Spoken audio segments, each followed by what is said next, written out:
Sorry. So, question for you guys.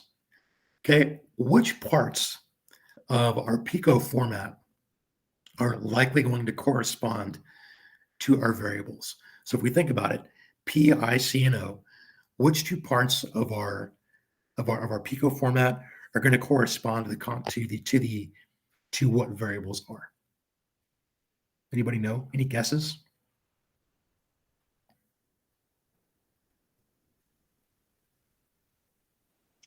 For variables, I would guess I and C, the intervention and comparison.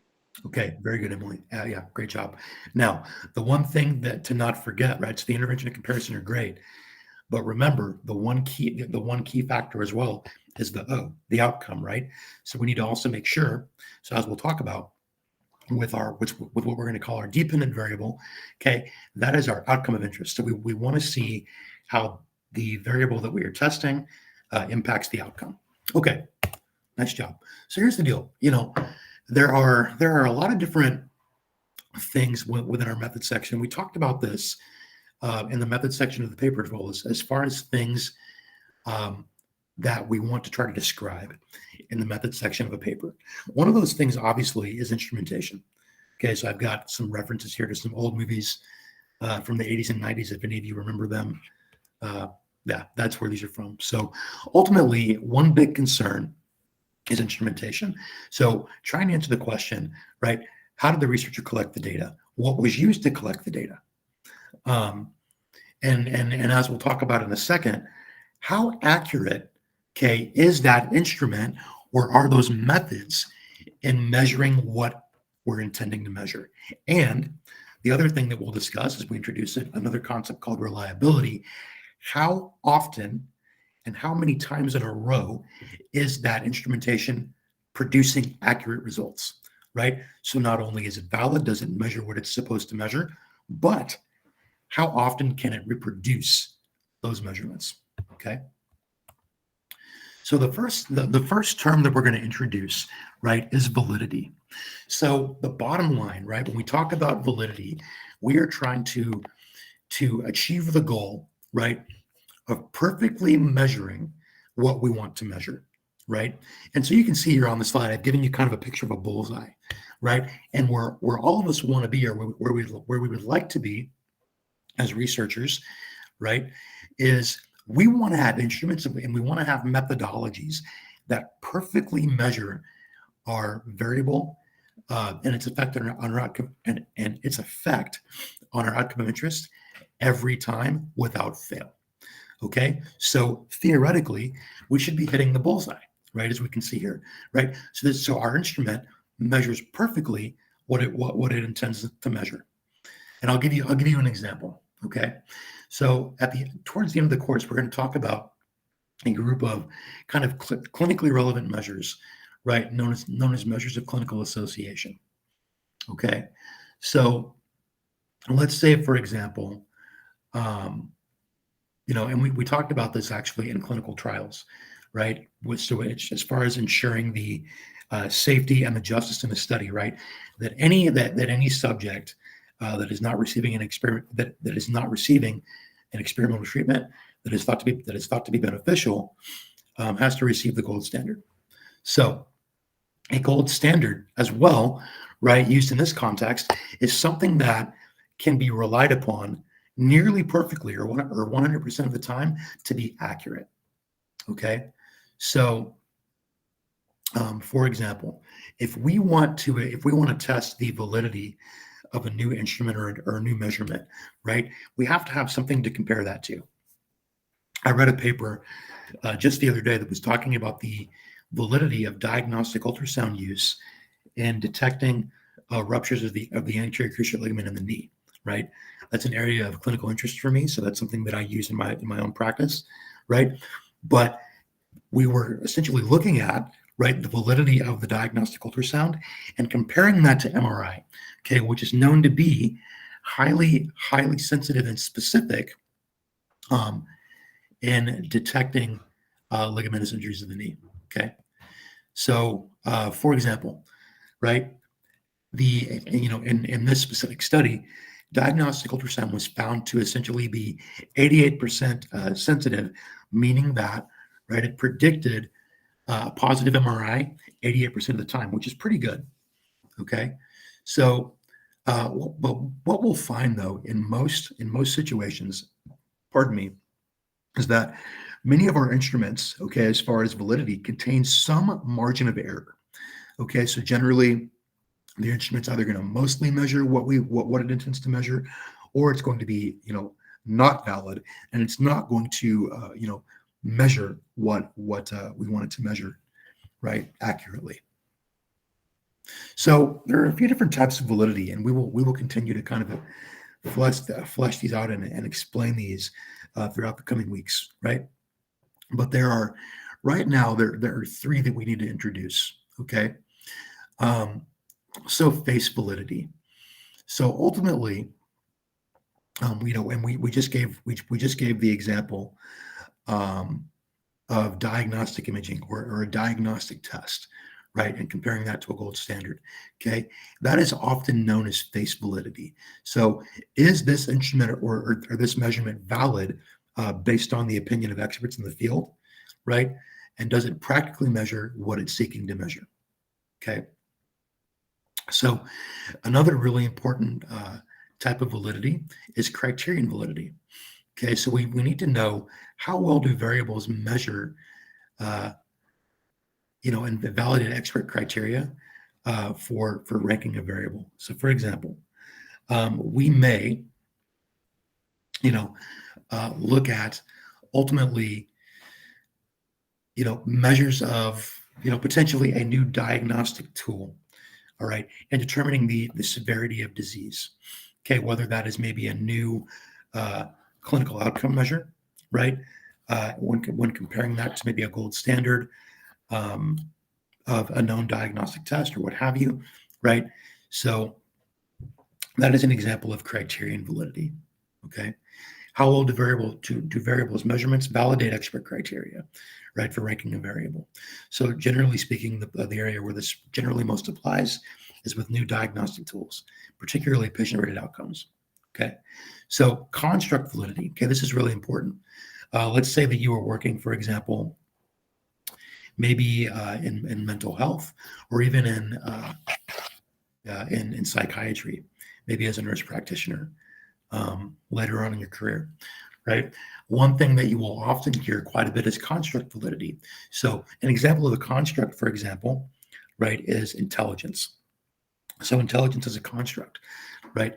Very often that is measured through something called IQ, right? But based on our current understanding of intelligence, right, we know that intelligence itself is actually a multi-layered construct, very much as is something like mental health, right? And so ultimately, we may have new measures or ideas about a construct like intelligence, mental health, overall health, so on and so forth, right? And we may seek to measure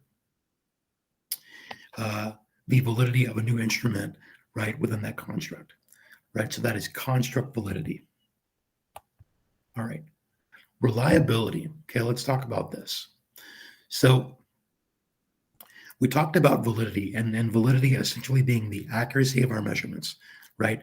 How accurate is the measurement? How well does it measure what it's supposed to measure? Okay. But if we talk about reliability, and I gave you guys the example of, kind of like a dartboard with a bullseye on it in the previous slide, right? So ultimately, measurements that are valid, right, should also be reproducible. I should expect a tool that's very valid to also reproduce the same measurement over and over again. Because if it does so, if it measures what it's supposed to measure with a high degree of accuracy, without error, and additionally, it does so over and over again, it has high validity and high reliability, right? So obviously, the more reproducible that a measurement is, this is obviously observed to be obviously observed as basically taken as true and systematic, right? And this is something that we can rely on, right? Because it's been proven to be both reliable and valid. And so we kind of see the example given here of this guy saying, okay, great job. Obviously, you have a measurement that's very valid. You hit the bullseye, but how many times can you hit the bullseye, right? How many times in a row, right? That is our reliability. Okay, the reproducibility of measurement. Okay, so one of my favorite movies here, Dumb and Dumber. For any of you that I'm probably dating myself, but it's fine. So we will talk about, and we're going to talk about the differences this coming week between internal and external validity, right? And we'll talk about that. But let's just kind of talk about really quickly what a variable is. Okay. So a variable is anything within a study that we are manipulating or testing. Okay. Anything that we're manipulating or testing. So oftentimes, right, that takes two forms. Okay. We're gonna have often an independent variable in an experimental study, and we're gonna have a dependent variable in an experimental study. And so often the independent variable is what we are manipulating or testing, whereas the dependent variable, right, is the outcome that we're assessing, right? The outcome that we're projecting or hypothesizing. And we'll talk about hypotheses here too shortly. Okay, so we've talked about validity. We've given a definition and an example of that.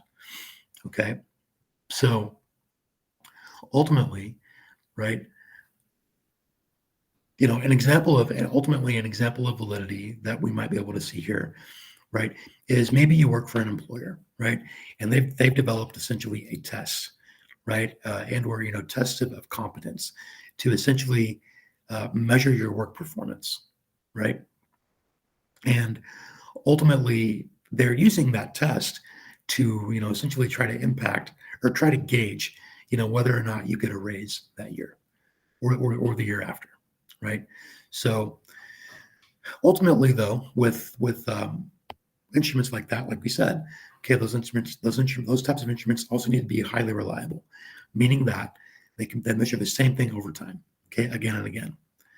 Now, obviously, one thing that we might obviously see, if we have people, and this is one example of an issue that might arise, if we have people that have been in the job or been in the workplace for a long time and they're highly experienced, right? I think it's reasonable to expect that those workers that have been in that role for a long period of time are going to essentially be more adept, right, at being accurate in their work and performing well and completing more tasks, right, over time than someone who's only been, within this role for a year, right? And so there may be an issue with the validity and the reliability there based on the level of experience. We'll talk more about that, obviously, in the coming weeks when we talk about threats to validity and reliability, and how we might be able to address those within our study. Okay. So there are obviously different types of variables that we'll often find within a study, and so these are four basic types of variables. Okay, so a nominal variable. Okay, this is essentially a named category, right? This is very very simply, this can be comparing the number of, let's say maybe you're looking at livestock or cattle or what have you. Maybe you work in agriculture and you're looking at the effects of a new type of feed on number of essentially, new like sheep versus the new number of cows. Okay, it's a nominal or a named category of variable. Okay, an ordinate variable is something that's ranked or in an ordered category. Okay, first, second, third, so on and so forth. Okay, so an interval variable, right? This is something essentially where there is essentially a known quantity, right? And it's really important to distinguish between interval and ratio, and it's really important to remember that with an interval variable, okay, a classic example of this is like maybe a centimeter or a millimeter, right? The variable is a known quantity, so I can quantify with an interval, okay, an interval variable, right? That I have a specific number of basically specific measurement between each number of a variable. It's a known quantity, millimeters, centimeters, inches. Okay. So, and even obviously the smallest thing that exists, the smallest particle, right, has some sort of measurement. Okay. Now, conversely, a ratio variable. Okay. A ratio variable is something that has an absolute zero, okay, to it. So ultimately, something like 0 degrees Kelvin when we talk about temperature. Okay. Um, Something that, has complete absence of heat, right? Mass, okay, something that is essentially massless, right? Maybe where, you know, uh, people that travel in space, astronauts, what have you, okay, they have very low and sometimes even negligible mass, right? Because of the anti-gravity effects of space, okay, so on and so forth. All right, so defining a little bit more clearly, obviously, the difference between the independent variable and the dependent variable. Okay, so the independent variable, that's the thing that we are manipulating by the research that in our study. So, for example, right, we always give the example of maybe different medications, and one of you had a really interesting um, research question for a proposal, essentially comparing, right, the effects of diet and exercise. So we call that just lifestyle changes, uh, to the use of metformin alone in the treatment of type 2 diabetes. Okay, so ultimately the independent variable. So that if we're talking about essentially placing limits and manipulating, okay, diet and exercise, saying that our subjects have to meet 150 minutes a week of exercise to meet the USPTF recommendations for appropriate amounts of exercise within a week, and let's say we're limiting them to no more than 240 to 240 grams of carbohydrates in a day. Okay, we are manipulating their diet and we're manipulating their exercise. Okay, so that is our independent variable, and we are assessing the impact of that independent variable on the outcome, meaning their glycemic control. So we'll use the example of their A1C as the outcome. Okay, and that's our dependent variable. All right.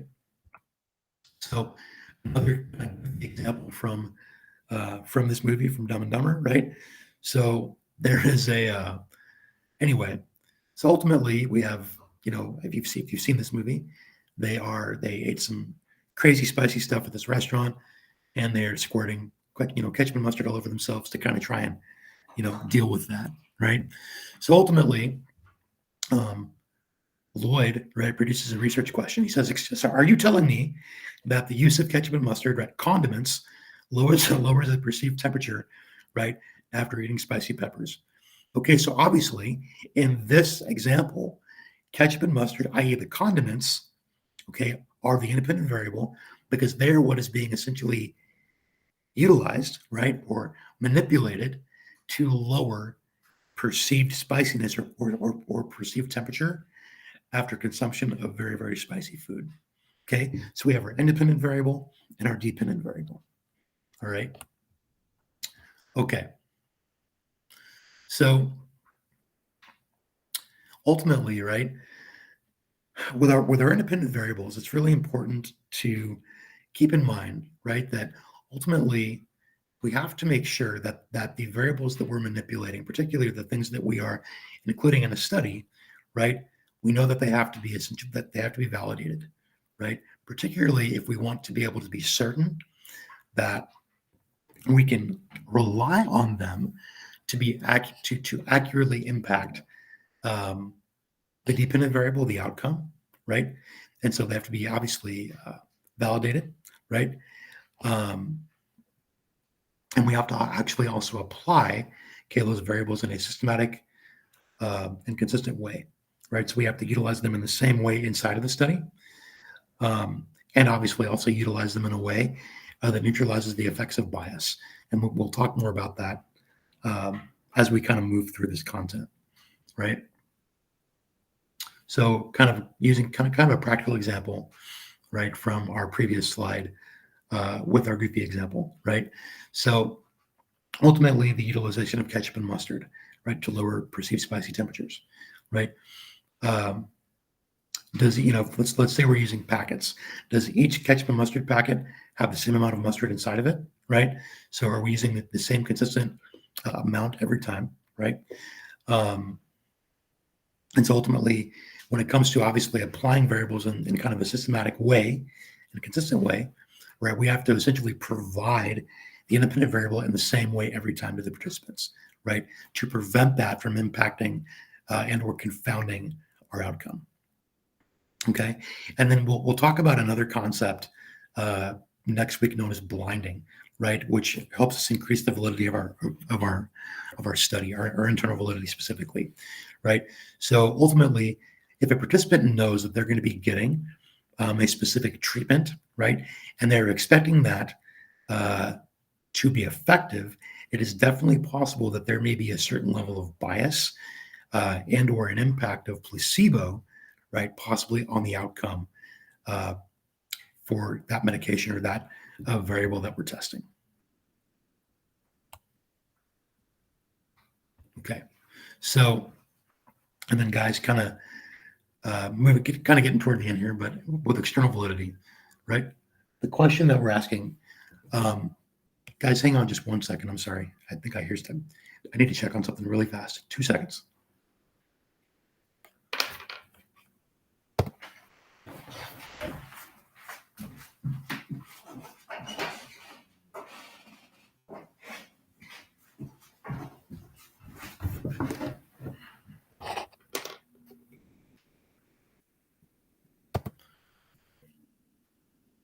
Okay, so sorry. So sorry. Okay, so when we talk about obviously external validity, okay, the big question that we're asking, because we have two types, we have internal validity and we have external validity, right? The question that we're asking when it comes to external validity is to what extent can the results that we have essentially produced inside of our study, to what extent can we take those and apply those, okay, to the outside world? All right. Um, so ultimately, and we talked about this as well, that when we talk about obviously the concept of bench research, who remembers, what is bench research, and what is one of the potential problems with that type of research? Who remembers what that is and what a problem could be with that or a possible issue?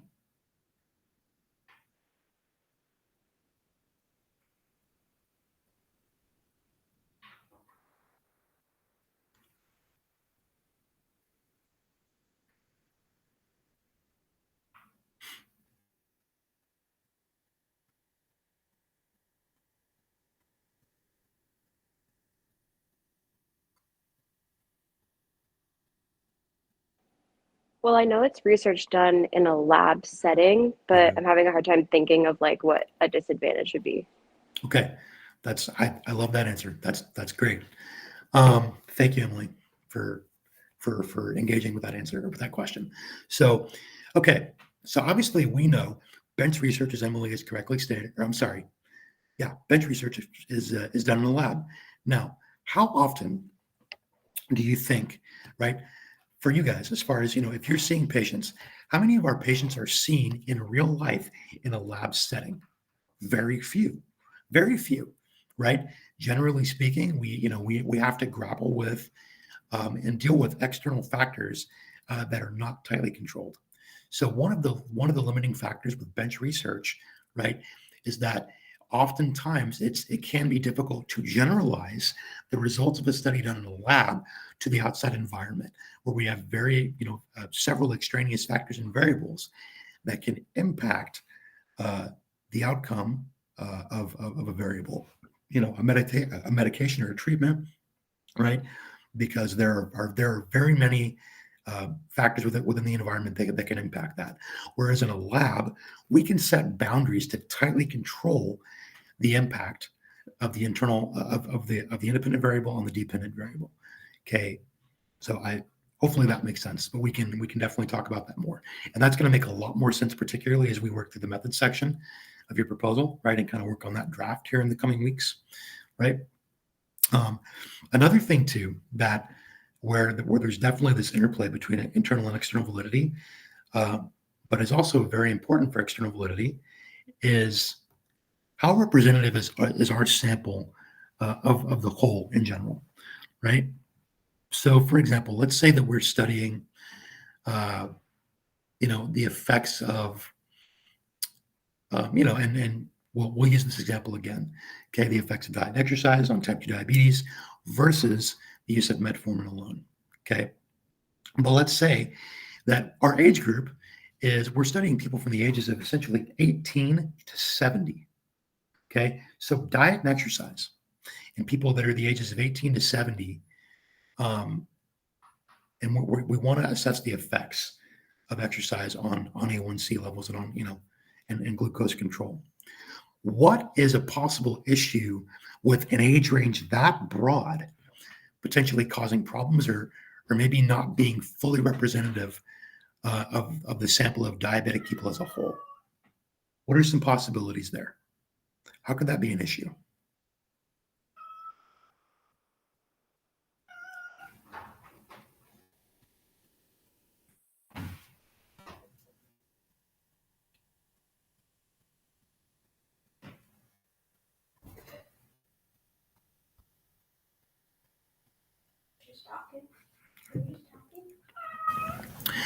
Okay, so here's the deal, right?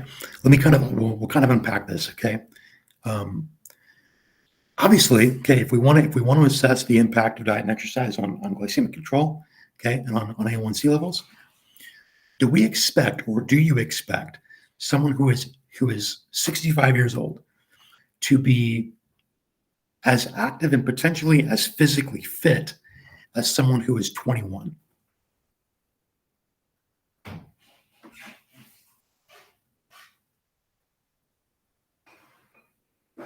No.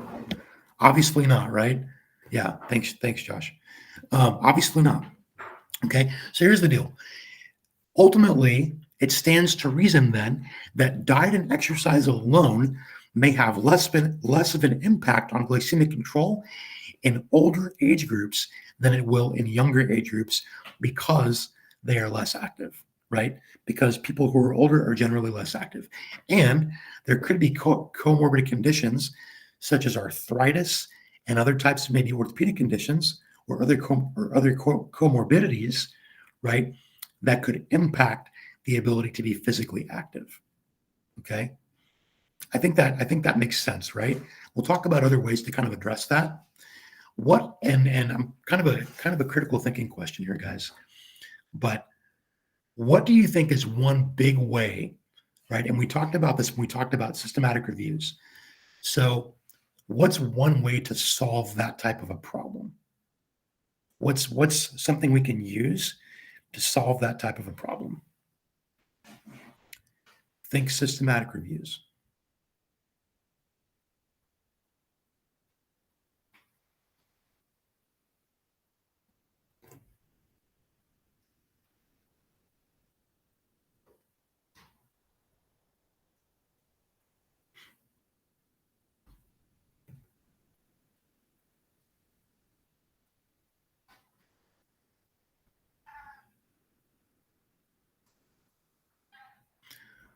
Okay.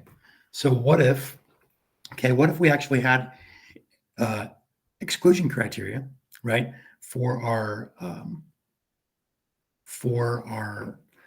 participants, right, that excluded anyone, okay, that was below the age of, we'll say below the age of 55 and above the age of 70, and also excluded anyone that had any comorbid conditions such as arthritis, heart disease, so on and so forth, that would make physical activity not possible, right? So we could essentially ensure that by using those exclusion criteria, that we are limiting confounding factors from the impact of diet and exercise on the outcome, right? And we'll talk more about that as we move forward, right?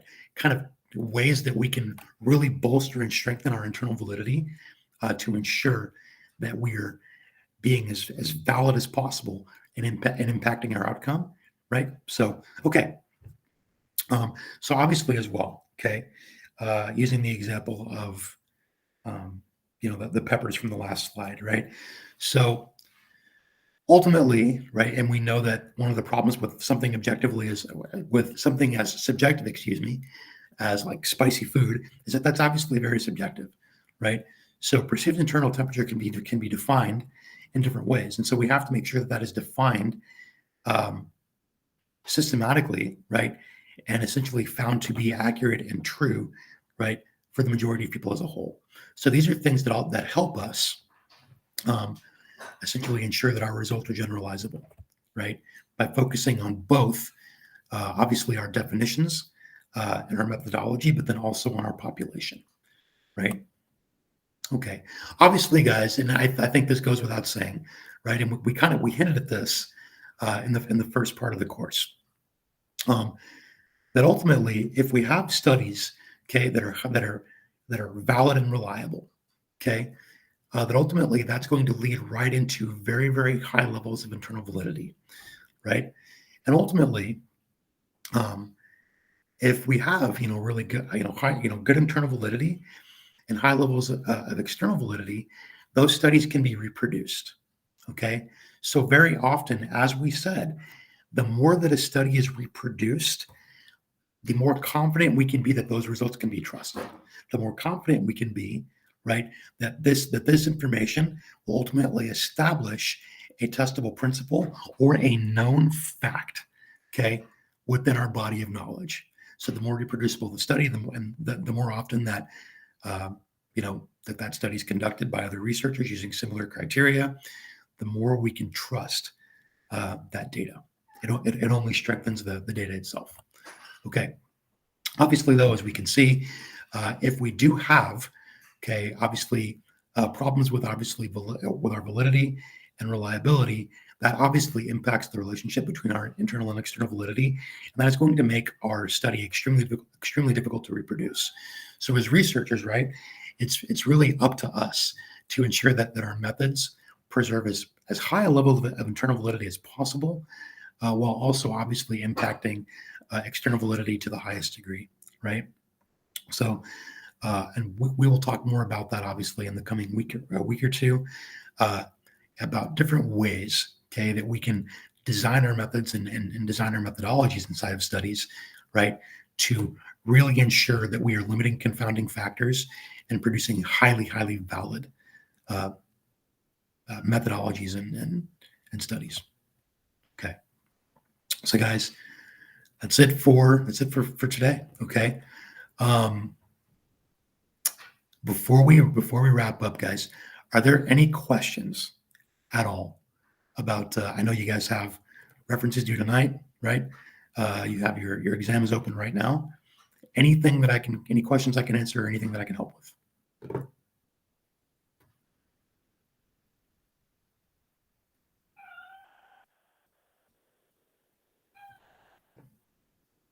Okay. All right, guys. Well, have a great weekend. Okay, happy Friday, and I will see you guys Monday. All right, in the flesh. Okay. Thank you so much. Have a great weekend. Okay. See you guys later. Thank you. You're welcome. Take care. I had a quick question. Yep. What's up? So I'm gonna be gone at nationals from Tuesday to the weekend in Okay. Rome, Georgia. Okay. So I was just wondering, I guess, what did you want me to do while I'm there? Yeah. Stay caught So up. yeah. So Josh, let me take a look at the peek really quickly at our schedule for next week. Give me just 1 second here.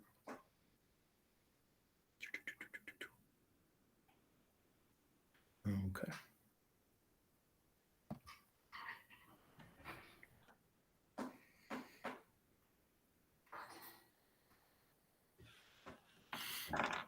So Josh, what I will do is I will post actually. I'll post everything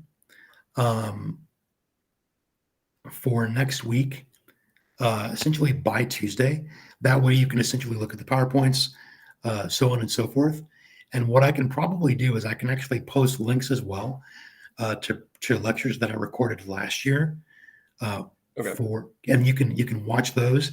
And then if you want, when you get back, if you want to go over anything like specifically, you and I can set time to meet. We can sit down together, and we can go over anything that you might be fuzzy on. Okay. Sounds good. That sound okay to you? Yeah, that sounds Um, good. Okay, and don't forget, obviously, that you still will have your lit review due and your intro due on the 13th. And so don't forget about that. Okay. So if you have questions about that, let me know. But just don't forget that that's due. Okay. All right. Sounds good. All right, Josh. Good All right. luck. Appreciate it. Thank Yeah. you. You're welcome. See ya. Yeah. Bye.